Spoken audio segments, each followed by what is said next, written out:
Chris is an atheist in Connecticut who has a question about gender, sex, and God. So welcome, Chris. Oh boy. Hi guys. So this should be pretty quick. So I wanted to ask you guys this question just because I think actually both of your expertise or your life experiences might be really relevant for it. So my question is, this was kind of kicked off, well, I won't go into the backstory of what kicked it off, but anyway, I don't understand why there is such a backlash against this concept of separating gender from biological sex from specifically Abrahamic faiths when they gender their God that has no, like, you know, chromosomes, no uterus, like none of that. And I just kind of wanted to see what you guys think about that, you know, from your perspectives. Yeah, I mean, this is really simple. We actually had a call about this on Transatlantic recently, where there's a couple of different camps of why people do that, right? You have people who are like gender critical feminists. They believe in like a feminist theory that you should regard sex and not the separation of sex and gender.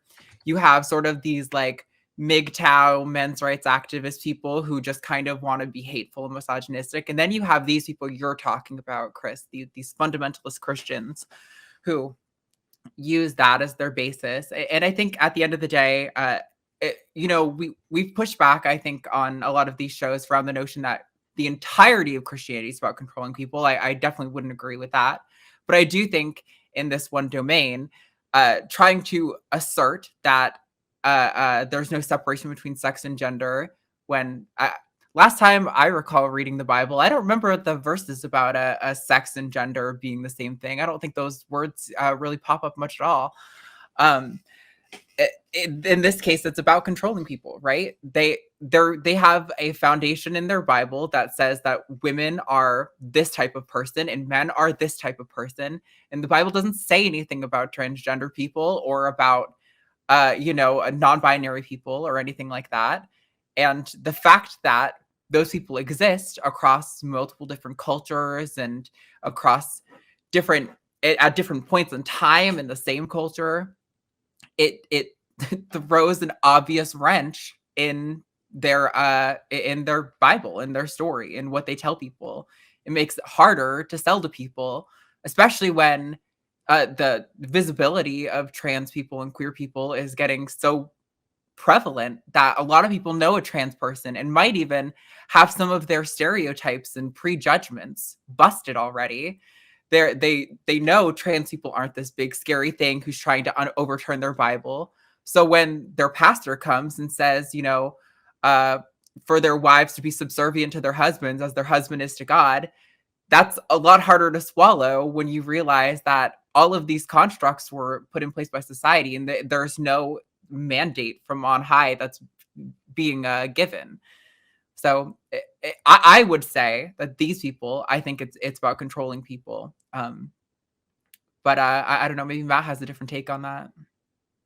No, not anything substantive.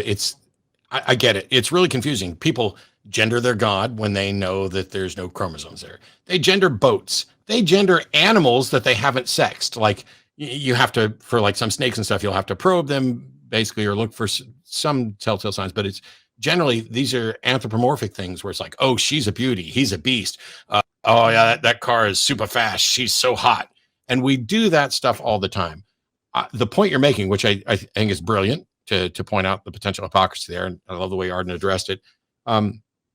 I think that what we're doing is exposing that for them, it's not a problem of them being able to recognize and assign genders, because they'll use nicknames. They'll call people whatever name they want. This is an ideological, no, this far and no further is what they're doing. And it's obvious and it needs to be pointed out every single time. And right. So I'd like to point out, I'm going to, at this point, hopefully that was helpful, but I got to let you go, Chris, because we're out of time. Appreciate you and hope that you got what you were looking for.